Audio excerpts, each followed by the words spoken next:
Well, good afternoon. How is everyone? That was so bad. How is everyone? Hey, it's party time. I love it. I love it. Well, we want to welcome you to Giving Them Hope Luncheon for Children's Hope Alliance. Can you believe it has been 3 long years since we've gathered for this? 3 years. And I don't know about you, but I am so stinking excited to see smiling faces in person. I'm loving it. Anybody else? So our luncheon today is presented by Case Farms. And we would like to extend a very special thank you to Case Farms because listen to this. They have been our title sponsor for the past 6 years. Yes. And not only that, but they've also been a faithful supporter since 2004. That's incredible. Where is Mike Popowitz? Where is he? Hey, can you stand with your group and let's give you a special thank you? Absolutely. We cannot thank you enough for the commitment to our local children and our families. I'd also like to take this time to thank our silver sponsors. Fifth Third Bank, where is board member Kimberly Lawrence? Miss Kimberly, can you thank everyone at the bank from the bottom of our hearts for everything that they've done? Our other silver sponsor, yes, please do. Our second is Walmart. Our folks from Walmart Distribution are in the house. Where is Bryce and Jennifer? Can you all stand as well as Kimberly? Kimberly, do you mind standing as well? So we can thank you for what you have done. Walmart, we do want to say a special thanks because of your donations to our Hope Closet. They have meant so much to our foster families. People, they are driving from far and wide to pick up these supplies and get them to their families. So it's making a huge, huge impact. Thank you so much. And lastly, to our bronze level sponsor, CRE, Cares from Carolina Real Estate Experts, Liberty Diametrics, and the Ron and Leanne Turner family. Yes, you can thank them. Thanks to the generosity of all of our sponsors, all of today's proceeds will go directly helping the children and families of Children's Hope Alliance. That is incredible.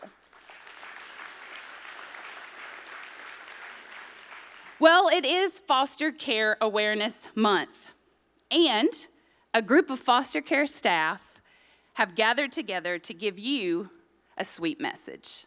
Hey, my name's Amanda Bunn. I'm really thankful for the Hope Closet because I've had kids come into our homes with only the clothes on their backs. Thank you so much for all the donations. The donations really make a big help with our families and our foster children. Yeah, I want to thank all of our donors and sponsors of Children's Hope Alliance for all that you do to support our agency. We really appreciate all of the support for foster parents, for foster children. It helps us to be able to license more families who can provide quality, loving homes for kids in need. Thank you! Thank you. I'd also like to take some time to welcome our current and former board members as well as alumni here today. I also want to ask if you are a table captain to please stand.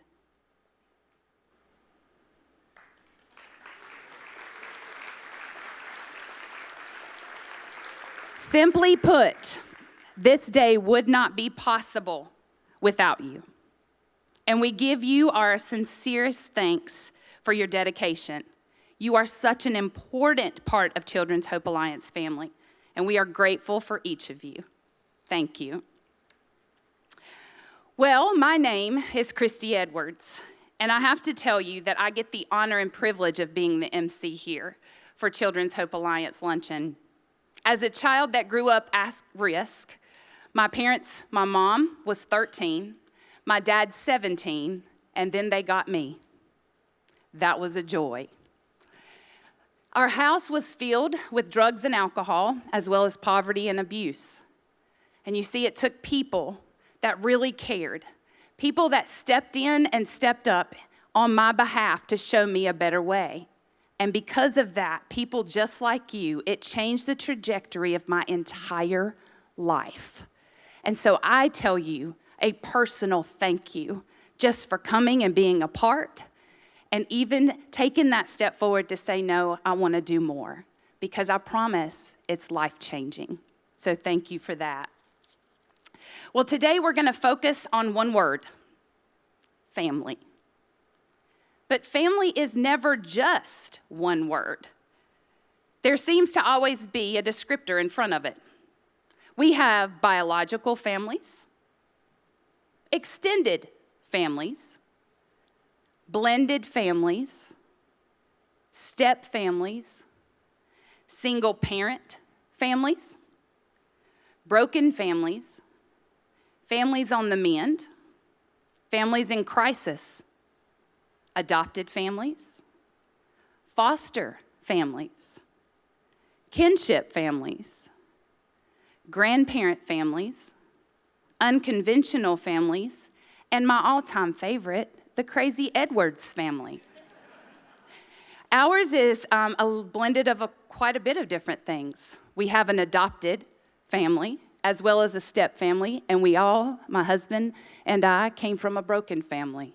So a lot is in one photo for me. So yeah, the Crazy Edwards is what we'll leave it at. So as we think about families today, don't forget that we all come in different shapes and sizes. And on that note, we are actually going to enjoy our lunch. So I'm going to pray for us, all right? Father, thank you so much for the opportunity to come together and truly focus on what we believe you have called us to. And so as we listen today in the ways that we can impact others, impact families, and truly change the trajectory of children's lives for you, stir in our hearts and our minds and open us up. Father, we want to thank you for the food. Use it to the nourishment of our body. In Jesus' name, amen. Well, as you can begin enjoying your lunch, I have the pleasure of introducing someone very special to you. Her name is Celeste Dominguez. Yes, you can go ahead and clap. Well, she's pretty awesome. She's the president and CEO of Children's Hope Alliance. Celeste has been the leader and top advocate for Children's Hope Alliance for more than 20 years. She was named president and CEO in 2018 after serving as the organization's chief business officer since 2001. Celeste came to Children's Hope Alliance to help the agency grow its array of services, transition into Medicaid services, and to assist in the implementation of a model of care that most effectively addresses the needs of at-risk children and families. During her tenure, Children's Hope Alliance has grown from a single location serving 175 children annually to 10 offices, providing services to approximately 2,000 children per year. She has helped establish CHA as the premier service provider for at-risk children in North Carolina. The motto she lives by and shares with others is be kind, loving, happy, and fearless. Please put your hands together for Celeste Dominguez.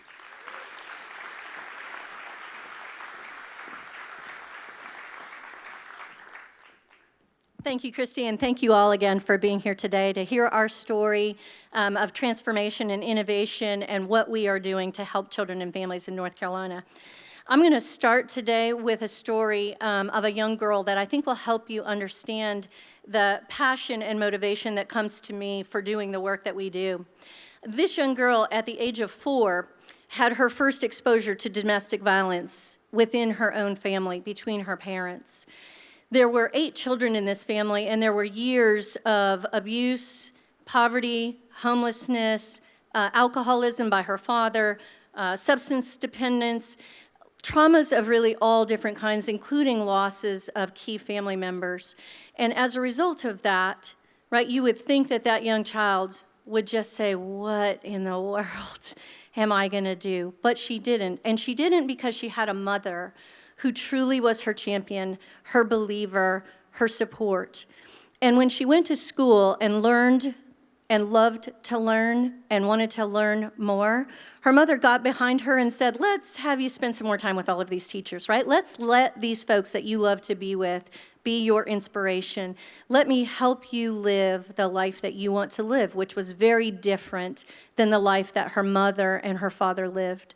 Both of them, right, she came to understand, had many of those traumatic experiences in their own families. They were doing the best that they could. They were living the life that they knew. They were being the parents that they were parented by. But they loved her, and they wanted her to have a different life. So all along her education, they were a big support. She turned out she had a math teacher. That math teacher, every day she went to school, hugged her. He was her algebra teacher and said quietly, I just want you to know it's okay that you really are terrible at algebra. You probably will never use the Pythagorean theorem in your whole life, but you will be successful. You will have a different life. You can live your dream, and you are good at so many other things. Be good at those things. When she graduated high school, which was different from her parents, who neither of which graduated high school, he came to their lunch table and said, I just want you to know this is a wonderful day. But this is more than a wonderful day for her. It's a wonderful day for you because you have a daughter that if you continue to support and you continue to let the teachers in her life support, she will change lives and she will change the world. He supported her mother in supporting her because she really was the primary support and she was this young girl's hero. 4 years later, after high school graduation, on Mother's Day of all days, this young girl learned that her mother was going to pass away. She had stage 4 cancer and had 6 months to live. And that November, in one of their final conversations before her mother passed, her mother said to her, you have to do this. I know you think that I am leaving you, but I am not. I am in your heart. All of the things that we've learned together. You carry those with you. I will be with you every single day as you move forward. You have to live your dreams. You have to change lives, even if it's only one life at a time. And you have to go and you have to do it now, because if you don't, you will forever be taking care of your family. You have a different life. You have a different purpose. You have a dream. Go live it and go now. And so I did. That young girl was me. That mother was my mother. That life was my life. And while it's hard sometimes to say that and to recognize that all of that happened, what's most important to me is what I learned from that. And what I learned from that is how to be resilient. What I learned from that is how important people in your life are that find that spark, that wrap around you, that rally other people to wrap around you and help you have hope and live your dream. They push you out that door not because you don't belong there, but because they want better for you. That is what motivates me every single day to do what I do and to have done it for 35 years and to have done 20 years at this agency that I absolutely 100% love and believe in. What we do changes lives. How we do it makes a difference. And what we know now is that we need to transform once again to change how we do what we do so that it can be more meaningful for more children in different ways. And I'm going to tell you that story of transformation and innovation. Children's Hope Alliance, as we took a hard look at what we were doing and how we were doing it and how we were impacting children and families, we had a history of group home care, and many of you were a part of our group home history and our residential services. We have since changed that model. We've changed that model because we saw children coming to our homes that had had 10, 12, or more failed placements before getting to us. We saw that the system was broken and disconnected, and we saw that everything that was positive that happened in a group home was also paired with other things that were not in their best interest. Children and families were separated for very, very long periods of time. And when a family opens their door and lets a child out to go into a program, we know that research tells us that within about 90 days, that family's door begins to close. And so now you picture yourself with a 6-year-old, a 7-year-old, a 9-year-old, a 12-year-old outside the family's door as they're getting better, banging on it and begging to be a part of that family. And they cannot be, because they are someplace else, and they are many place else's because of the way our system works. We have, as a personal story, we have at Children's Hope Alliance a young adult who's 18 years old. She's in college. She's up at Lees McRae by the grace of a scholarship that many folks like you have funded for us. She has finished her first year, and at the end of her first year, she called me and said, Miss Celeste, my semester's over. I got a 3.8. We celebrated for a minute, and she said, this is so awesome. What do I do for summer? I was like, wait, what? And she said, what? The college, you have to leave college in the summer. I can't stay here. What do I do? And I said, well, let's talk about what do you do. Do you have any family that you can consider? And she said, no, I don't have any family. And I said, well, how about relatives, aunts, uncles, cousins, neighbors, anybody that has been in your life that you trust, that you can be with? Can you be with them? And she said, no, I don't have any of those people. And I said, so how about your worker? Have you talked to your worker? Because she's still involved in social services. And she said, Miss Celeste, my worker hasn't talked to me since January. Here we are in May. And she is forgotten and feeling lost and feeling abandoned. And I said, well, who do you have in your life that we could talk to? And she said, CHA is my family, Miss Celeste. You are my contact. You are what I have. And so I want you to picture, right, after a moment of being completely choked up, I thought, oh my God, 18 years this child is. 2/3 of her life she spent in group homes. She still has no relationships, no staff that she connected to, no peers that she relates to, no family that she can go back to, because those doors shut a long time ago after many, many failed placements. She has us. And it's because of the support that you all provide us that we are able to do things outside the box for these children. We are able to work with them and give them safe places to stay and things that help them be healthy. We send them boxes during study time for their finals. We send them birthday presents. We take them grocery shopping. I take her grocery shopping when I'm up to visit her at the college. We truly care about our children in different ways. But that experience that she's having comes from a system that has allowed her to have broken placement after broken placement after broken placement with no one left to salvage at the end except her and her heart for a different life. I love this kid. Her story resonates with me because it's that hope and spark for a different life that makes you pursue something different. And it's those folks that wrap around you that believe in your dreams and want for you what you want for yourself that push you to a different place. And that is what Children's Hope Alliance does. I want to share with you guys, in terms of innovation and transformation, that we've made some bold changes and we've taken some new approaches to what we do. We've done some extensive research, and what we know is that children get better, faster, with better outcomes when they're served with their family and in a family.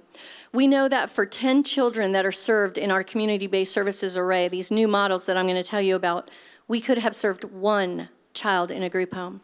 So the impact that we are having is going to be tenfold. Buildings, campuses, institutions, these are not alternative families. And I have nothing against providers that do that. We did that for decades and decades. We came from the orphanage era. We know that there are children out there whose families are not ready to care for them, that need a safe place to stay. And as a safe place, it does its job, mostly. But children deserve better, families deserve better, and so we stepped out and we took a creative approach.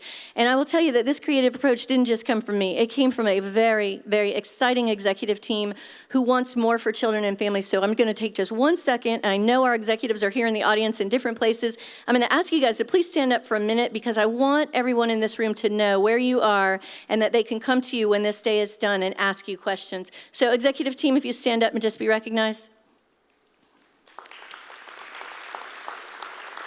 Thank you. Thank you. These guys are awesome.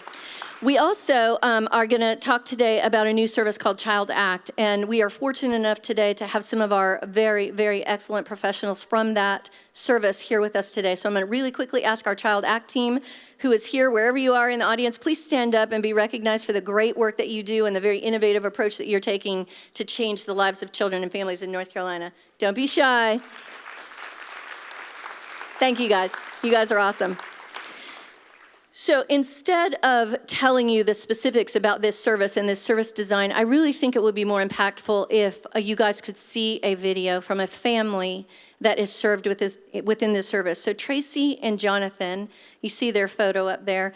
Tracy and Jonathan have experienced our ACT service, and if you'll join me in watching this video, which is the story of their experience, it'll be just a minute.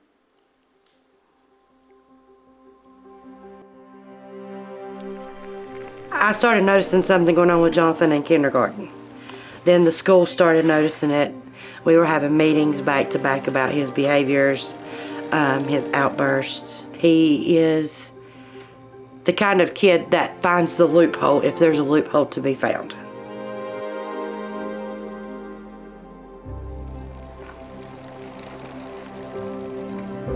His dad got killed.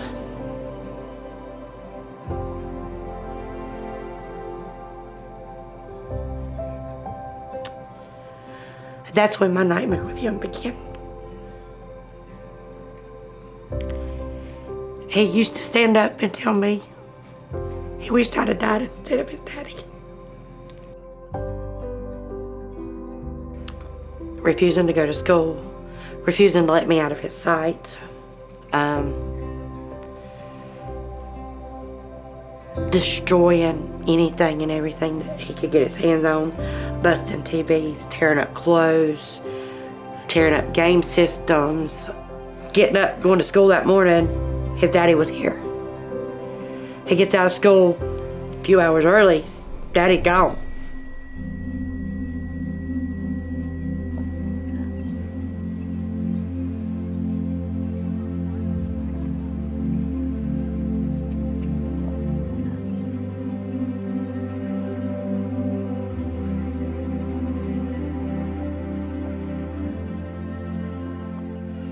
She said, "Do you remember back in March when we visited the Child Act option?" I said, "Yeah." She said, "And your dad said against it, right?"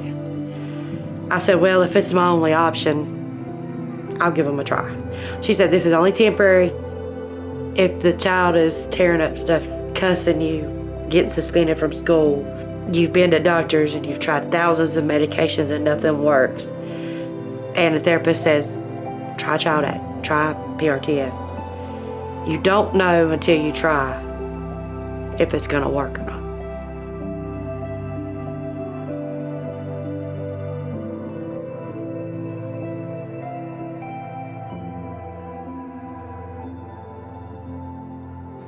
Miss J was like Jonathan's new best friend. I mean, he talked to her, he would interact with her, they would do games, they would play Phase 10. She really helped. Child Act really helped us. And instead of sitting here talking to you about Child Act, I could be sitting in a courtroom defending him on some serious charge that I know is not going to get him out of the trouble. So I'd rather sit on a couch and talk about how good people are to you and bring you out of dark spots than to sit in a courtroom and listen to them sentence my son to a life in jail or prison or whatever else. Because it felt good to have somebody in my corner that was in the corner with Jonathan. Jonathan and Tracy are the families we serve every day.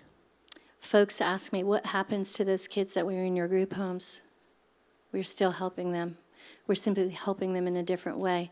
And you heard Tracy say Jonathan has been through many placements, and he has. And it wasn't until the professionals on our team went to her home and brought the services to her and didn't say, "What is wrong with you?" but "What have you been through? And how can we help you? And how can we help you understand this and understand what to do with it? And how can we take that mom who is a hero and keep her where she is, lifting him up and supporting him every day?" That young man is not on his way to prison, and that family is not going to be evicted, and they are not going to be broken apart because the ACT team has their back.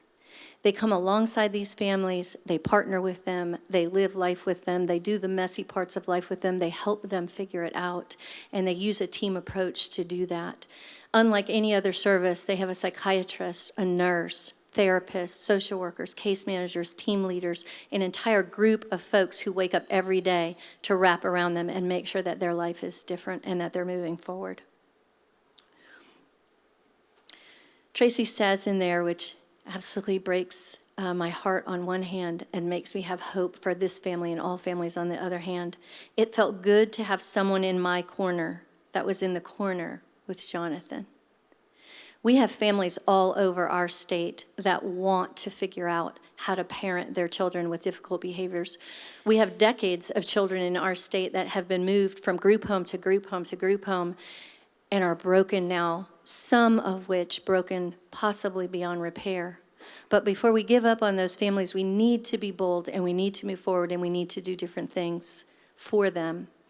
You'll notice in that video that you saw with Tracy and Jonathan, there was a chart of activities, right? It's things like that that let Jonathan know what to expect. He can trust the people that's there. His mother knows and is a part of it. She is an active part of treatment. And when that team steps out at the end of that visit, Jonathan and his mother are left with some skills that they can carry forward until the next visit. It is a beautiful transformation of child and family together, and it makes all the difference.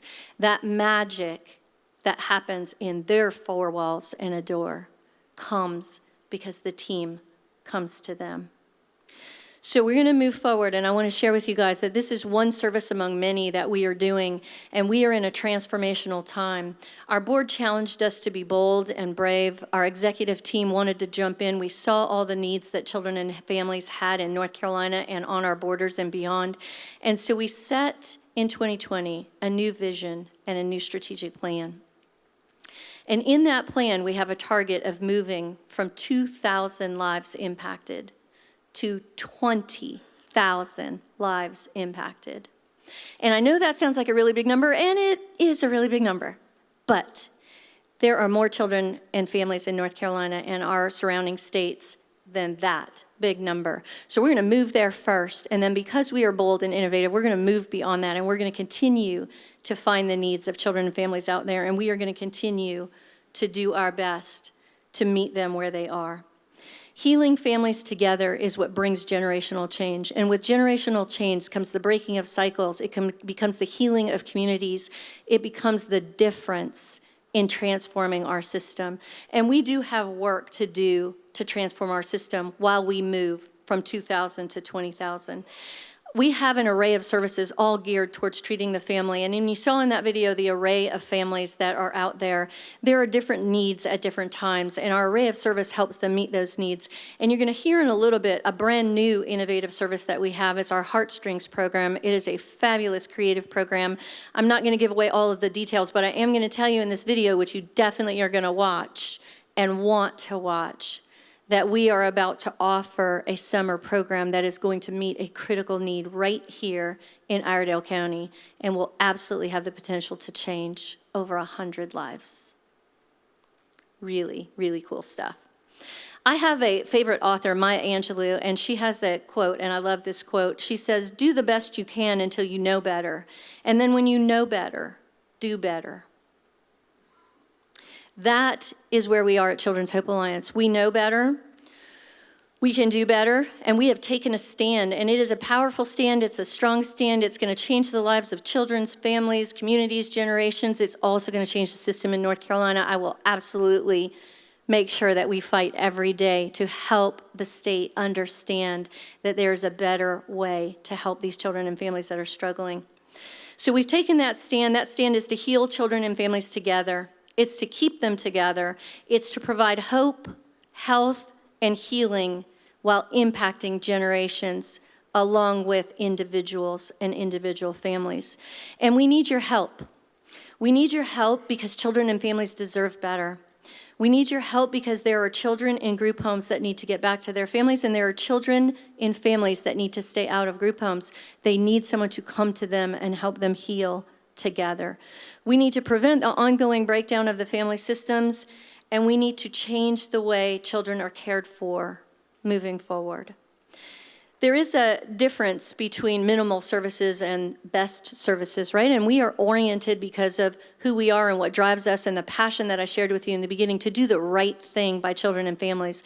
But we do have some services, and you guys may ask, why does Children's Hope Alliance need our financial support? We purposely maintain an array of services, some of which we call loss leaders. We know that they are not going to pay for themselves. We know that the state and the insurance companies will never provide the rate that's necessary to do them in the way that's necessary. But those services are critical to children and families, and because they're critical to children and families, they're critical to us. They are the entryway into many of the other services. And if we can catch the children early and we can catch their families early and we can intervene early, we can prevent some of the trauma that is happening to them along the way. So I'm asking you to partner with us on generational change, to partner with us on changing the system. I'm asking you to provide support to help us stop the cycle of generations and children that are separated and broken and are experiencing abuse, substances, mental health issues, domestic violence, poverty, and many other traumatic experiences. And I want to make sure that we don't leave today with y'all forgetting that right now in our state, in our nation, we have more young people, adolescents, that are committing suicide than ever before. And I'm not talking a few more. I'm talking about tens of thousands of more children committing suicide. We live in a world that is more connected than ever. We have more ways to sit at home and connect with other people. And yet our young people are isolated and depressed and lonely and feeling disconnected from the world. It is their family that will be that forever anchor. You cannot replace the impact of family with virtual connection. We have to do different. We have to do better. Now is the time. The children are hurting. We need to grow. I'm asking you to come alongside us. Work alongside us, live in the messy parts of transforming this world alongside us so that together we can move forward and help children and families heal. They truly cannot wait. We truly cannot wait to do more and be more, to do better and be better. I want to thank you guys for hearing my story, my personal story, my passion for this work, and the good things that we are doing at Children's Hope Alliance. I want to introduce you to our next speaker, who is an amazing woman, very active in North Carolina. Her name is Jenny Cooper, and Jenny's going to come up on stage. We are thrilled to have her here today. Jenny is the Chief Research and Development Officer for Benchmarks Quality for Health and Integration. She's been with them 10 years, and Benchmarks, if you're not aware of who they are the premier advocacy agency in North Carolina, and we are an active member of that agency, and we serve on their board, and we drive the change for the system in North Carolina. This is how we're going to move the system, and it's partners like Jenny that are going to help us get there. Jenny works on community initiatives to advance health and create opportunities for effective policy change, and prior to this fabulous work that she's doing, Jenny also has a story and worked for many years in the therapeutic foster care system. Please join me in bringing her to the stage.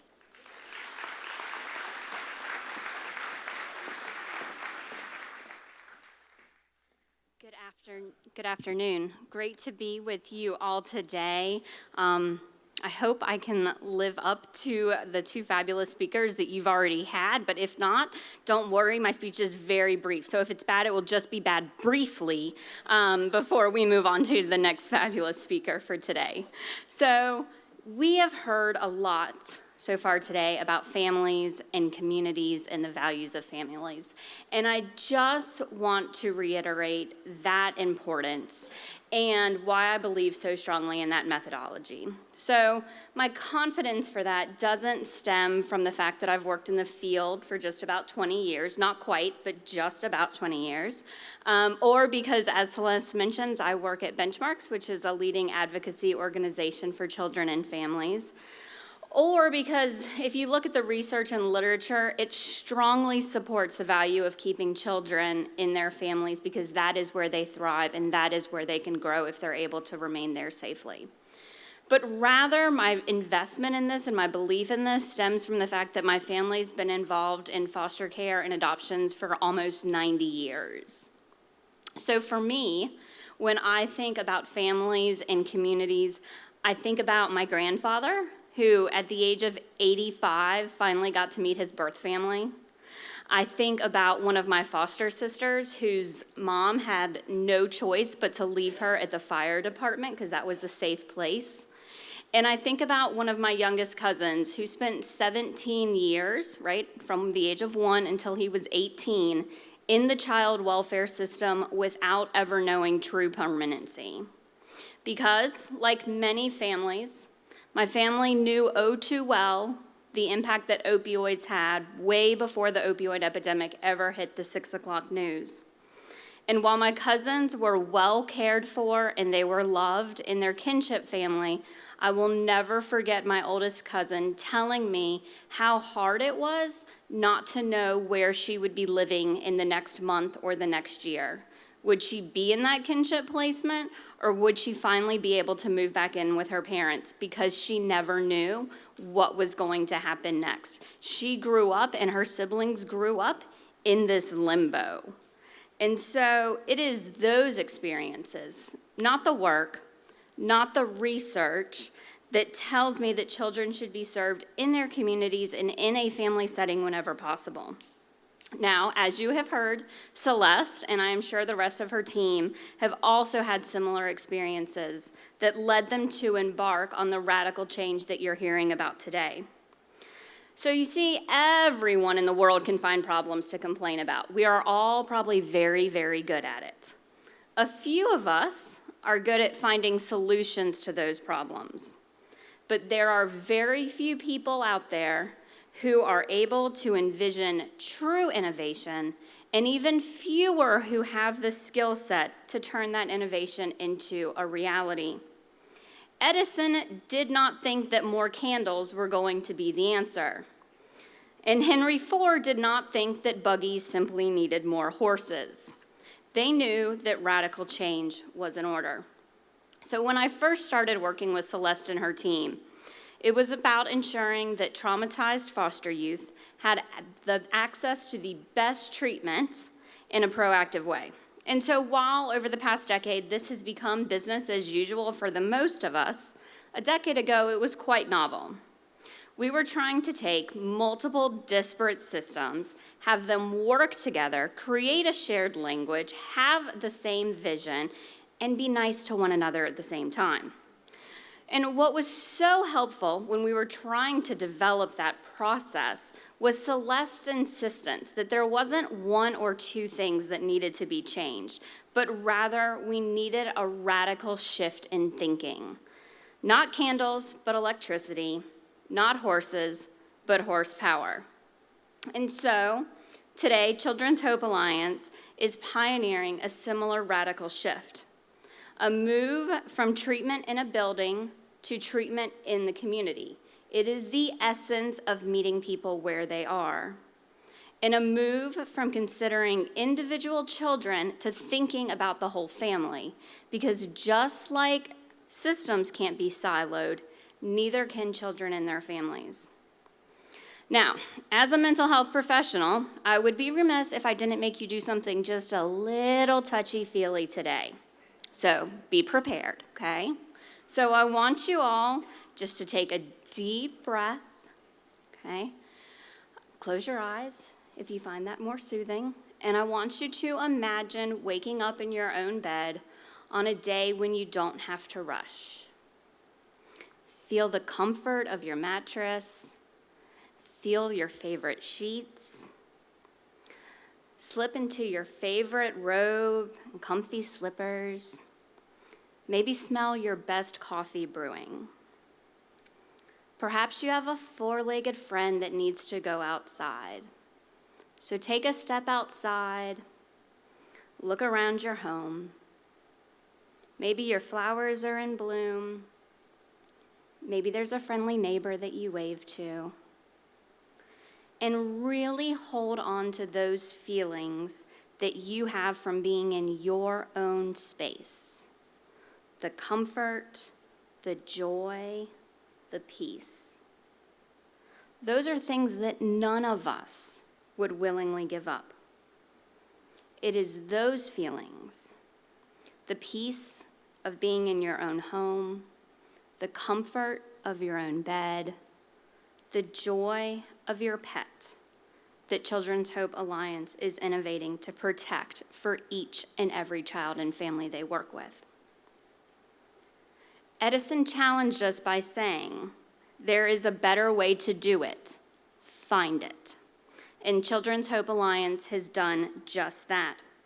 They have found a better way to serve children and families, and that's by keeping them in their community. And that's how they will impact hope, health, and healing for generations to come. Thank you.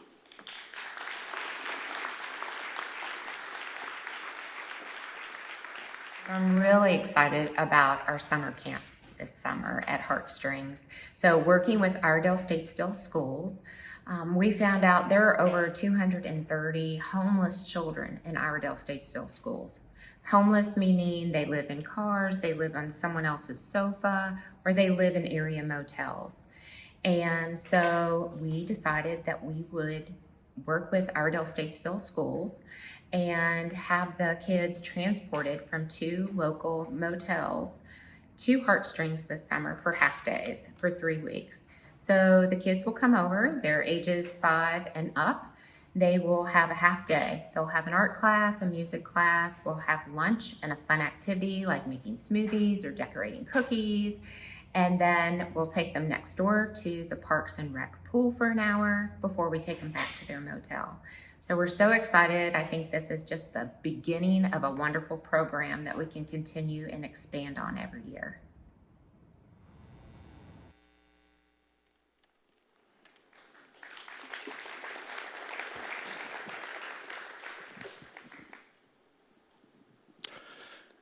My name is Nathan, and my wife Ashley and I, we've been foster parents for 5 years. Foster care was a desire that God put in our hearts about 9 years ago. We had friends who were foster parents, and we saw the impact that they were making in the lives of children. We knew that although we had never been parents before, we knew that we could provide a home where kids were loved. 5 years ago this month, we did something called respite care. Respite care is simply a short-term break for foster parents. In this case, we had the privilege of taking in a boy named Daxton who was wild. Anybody who's ever met Daxton loves Daxton, but also knows that he is a handful. In fact, my wife said very quickly after he came in, she's like, he's already put 10 marks on my wall and he's been here 5 minutes. But we did respite care for him for the weekend. After the weekend was over, we were tired.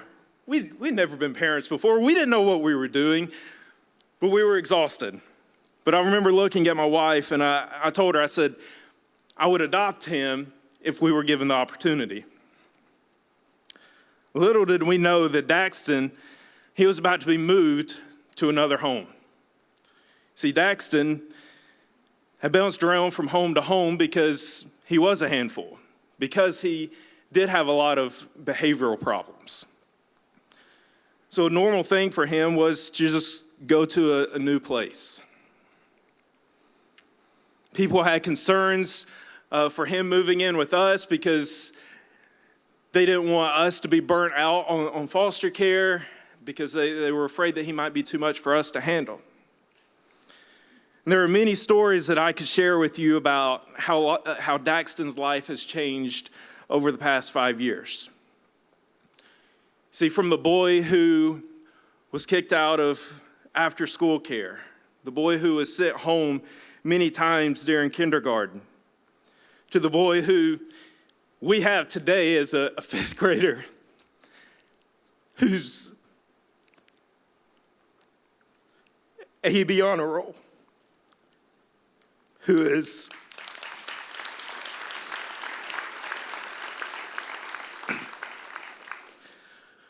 thriving. We never would have imagined the blessing that we have in our life. On November 2nd, 2018, Daxton was adopted into our family.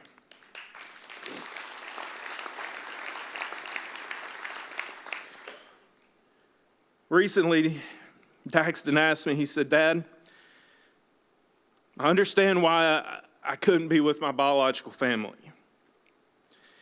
He said, "Why did I have to be separated from my siblings? Why is it that I couldn't live with my brothers and my sister?" Of course, as a dad, you want to have all the answers, but there's sometimes you don't have the answers. And I told him, "Son, I hate that you're not able to be with them."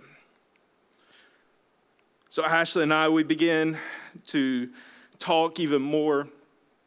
And we knew that just because we had adopted Daxton, our journey in foster care was only beginning. And we knew that God was placing this passion in our heart to open up our homes to where siblings could come together. See, little did we know is that many times brothers and sisters are separated because there's just not homes for them to go to together. And we saw the pain that our son goes through. And so we vowed and we said, we're going to do whatever we can to help those other kids. So we've been able to open up our home and provide a place for a family to where the siblings were able to be reunited. You know, people often ask me how we do something like foster care because it's so difficult. And it is difficult. Many people say that they can never be a foster parent because it would be so hard if the child was moved back or moved to a different place. So I always give them 4 things to consider, and I just want to share those with you really briefly. The first thing is we don't do this alone. We're supported by our friends, and we're supported by our family. My family and my wife's family, they have taken in Daxton, and they've taken in our other foster children, and they have loved on them just like they have every other grandchild, just like they have every other niece and nephew. We also are supported by organizations like Children's Hope Alliance. Children's Hope Alliance has helped to provide bunk beds so that we were able to take in siblings. Children's Hope Alliance has helped provide Christmas gifts to our foster children. All along the way, they have encouraged our family. They have loved on our children. And they've provided the training resources that we needed. In my opinion, we have the best caseworker in the world, Kristen Slaughter, who pours into our family. And my wife has said it many times, she is just another extension of our family. We have other friends that have done foster care through other organizations, and we always go back and say, we love Children's Hope Alliance. We love Children's Hope Alliance because of people like Kristen, but people all throughout who give us the support that we needed. But the second thing that helps Ashley and I as foster parents is that these kids didn't ask to be moved from a home and to be put in this current situation. It's not their fault that they've been removed from their home. So yes, foster care can be difficult, but it's not that child's fault. The third thing that we remind ourselves is that this child may only be in our home temporarily. But even if they're only in our home for a few months, we know that for those few months that they're going to be in a home where they are loved and they're taken care of. So even if they are moved to a different place, we remind ourselves that at least they've experienced the love of a family, even if it was for a short time. And lastly, I tell people is not everybody is called to be foster parents. That is a calling that God has placed on my life and my wife's life, but not everybody is called to be foster parents. But personally, I do believe that everybody can have a role in foster care. Everybody can do something to help.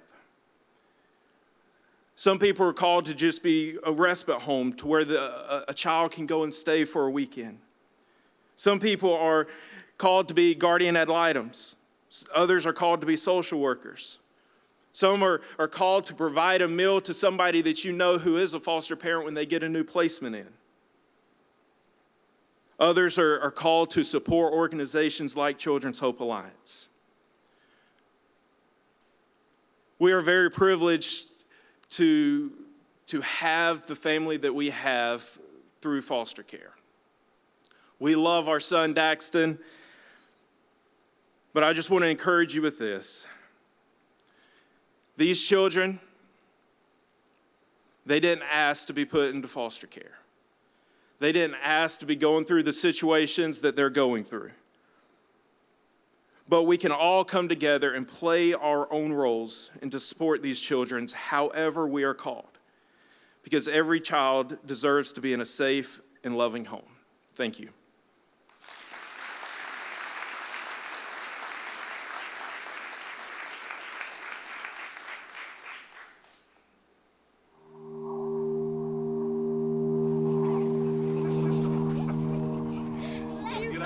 Christina has a huge personality. It's so big, and you can't help but fall in love with her. I mean, she's just, if you could take the trauma away, she is absolutely precious.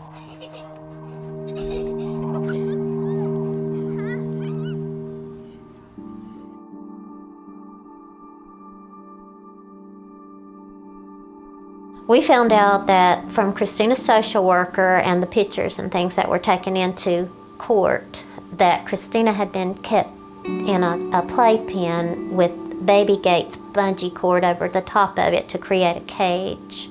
And that's her sister Emily was in there most of the time with her too, for hours and hours. I mean, it would be all day because the parents would get high at night and fight, call the police and things like that. And the kids were just so high strung at night. So they would put them in the crate during the day so they could sleep.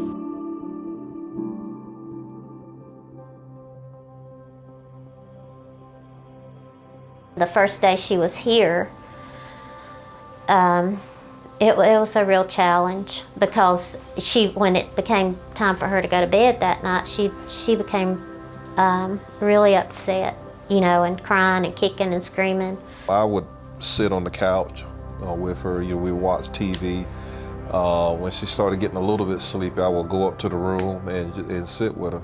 You know, because she wouldn't sit there by herself, you know. He slept in his office chair, I can't tell you how many nights, or either on the floor beside her bed. Yeah, just to be up there, because if she got up, she was going to come She was downstairs, scared. you know. So when I did that, oh my God, at least 3 months.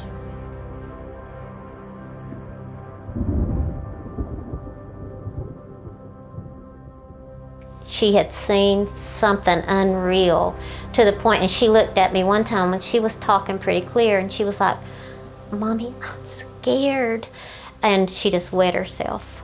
From what I understood from DSS, Christina was placed in 5 different homes. We were number 6. And I don't think she really believed that she was going to be here long, because she had little backpacks, these little mini backpacks, and she would pack them with all her little lip glosses and things that she really loved, and keep them packed all the time. And at first I would be like, "Christina, we can't do that. We have to put our toys away." Every night that we didn't sleep a wink, all of that was Christina, you know, trying to deal with what all had happened in her little life in the very beginning. And that's where I think that Children's Hope Alliance comes in so important, that they provide training and classes so that you can become therapeutic and you understand how to approach the child when you need to back off and just give them a minute, because they're feeling all this anger and all this pulling inside. And so she's learned to express herself without as much of the violent tantrums that she had before. I'm going to help this kid no matter what. And when we get that support that we need, it refuels us to help us keep raising this little girl and helping her to have a normal life. She's going to have a good life, and she's going to have a good future. I believe that she's going to be a strong person, and I think she's going to be a hard worker.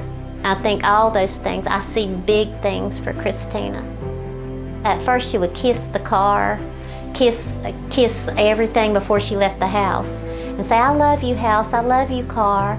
I love you, puppy. I love you. Mommy, can I call Daddy? I want to tell him I love him." She's just so full of love. It was, "I love you. You're in the store. You know, I love you." And we had to have therapy about that too, boundaries and when to stop, you know, and things like that, because she was so euphoric. You know, it was just like, "I'm finally in love." That's what we figured out.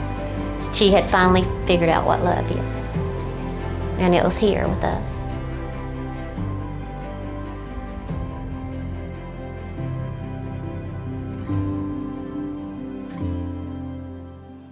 My name is Bryce Gerald, and I'd like to first thank you all for being with us today. I'd like to extend a special thanks to Case Farms, my colleagues at Walmart, Fifth Third Bank, Carolina Realty, Liberty, and the Ron and Leanne Turner family. Because of our support, the food and all of the expenses for today have been taken care of.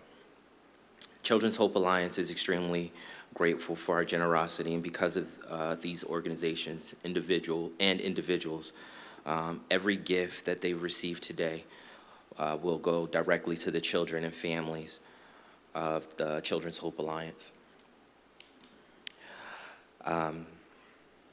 So that video that played was very touching for me because of how I grew up and where I'm from. So I'm from Trenton, New Jersey. For anyone who's never been to Trenton, New Jersey, very small town, 7 miles by 7 miles. I used to think it was the biggest thing in the world until I started to travel to other cities. But it's a mixture to give you a viewpoint of the abandoned city of Detroit mixed with the city gangs of Los Angeles. And I grew up there. I've been to 8 schools within 10 years of my adolescence. And so a lot of change. A lot of things I didn't grow up knowing how to do, like build relationships and establish friendships. Doesn't seem like much when it's easy for you to do it. But at about 15, I met someone who changed my life. She was a stand-up comedian. She's from my city. And she saw something in me that I really question to this day what she saw. But she took me with her, and she made promises to me that she kept, right? If I stayed out of trouble, whenever she was close to our city, she would send for me to get me out of the city. When I was old enough to travel with her, she took me around with her and from state to state, and I was able to see other cities, which made me realize mine wasn't so big after all, right? She taught me things like fine dining and how to eat properly and how to speak properly. She taught me how to build relationships, right? She taught me things that I use to this day, right? Because of that and her belief in me, right? I am a operations manager with Walmart. My amazing team, or the amazing team I'm a part of, right? They trust me to do some amazing things with them, and it's led to a really great life, right? So this is why this is important, all right? Because just like the video you just watched, right? It starts off horrible, but because people care, like you, and because of the things that we're about to do, right? You change her life and the others around, right? And then they grow up to be and do amazing things that otherwise they wouldn't even have thought is possible to do.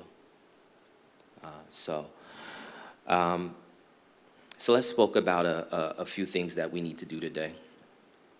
One of the things that we need to do is dig deep and participate in whatever way that we can. These are unprecedented times, and they call for a fresh approach. If we want to see generational change for families, I personally believe that the approach has to be different. We need a different approach to break the cycles of abuse, neglect, poverty with today's families. Children's Hope Alliance already helps 2,000 children. Celeste talked about it earlier. I want to be sitting in this room in 2030 or earlier, celebrating that we're helping 20,000 families.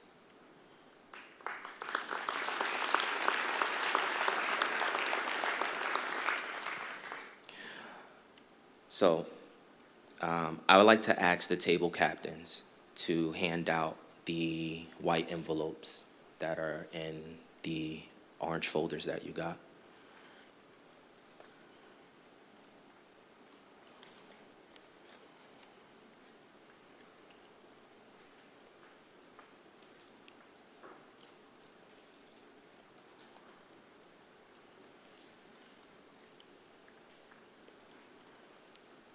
In the white envelope, you will see a card.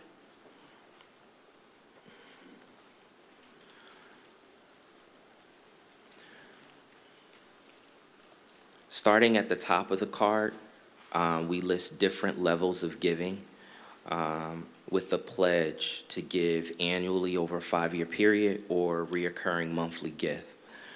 This is important because promising to give yearly or monthly will help the Children's Hope Alliance with their strategic planning and budgeting forecasts. It makes a huge difference. And so at the top, you can choose which level of giving fits your budget. If you give $1,000, $2,500, or $5,000, or you give smaller monthly amounts. But I do encourage you to stretch. To make a generational impact for children and families, they need you to give as much as you can. Now, if you'd rather give in a different amount or contribute in a different way, there are tons of options. So I'm sure they will appreciate whatever level of support that you can provide. And we ask that you make the first payment or pledge today if it's possible. Now, perhaps you would consider a gift of stock, or something else. Or you simply have some great ideas. If so, please check the box, the one that says, please contact me, I have other thoughts to share. So I'll pause for a second while you guys fill out your cards.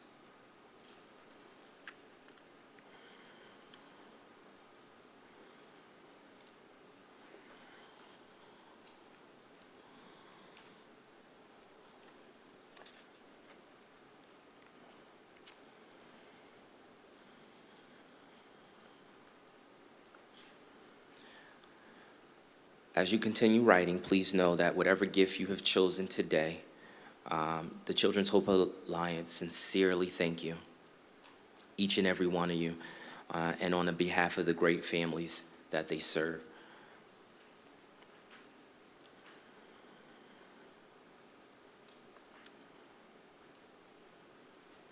I want to thank you all for the most important gift that you gave today, which is your valuable time. We appreciate that you took the time of your busy lives to be here with us this afternoon and learn more about the Children's Hope Alliance.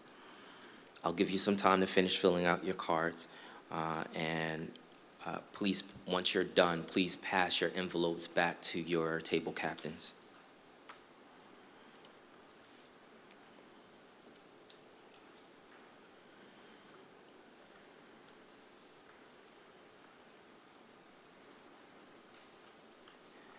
And I'd like to thank you all for hearing my story today, and I'd like to thank the Children's Hope Alliance for asking me to come and speak. I'll turn the program over to Christy.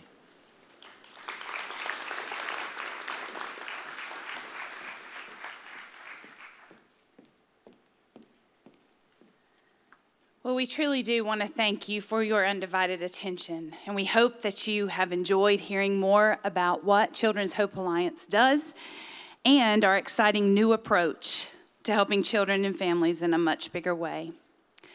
The CHA staff will be available to talk with you about volunteering, scheduling a visit, or having us provide a lunch and learn for your civic group or church. In honor of Foster Care Awareness Month, we have a gift for each of you to take home. Located in the center of your tables is a stack of greeting cards. Each pack contains 12 cards, one for each month of the year. For your convenience, we've addressed and stamped the envelopes already. We ask that you write words of encouragement to our foster parents each month.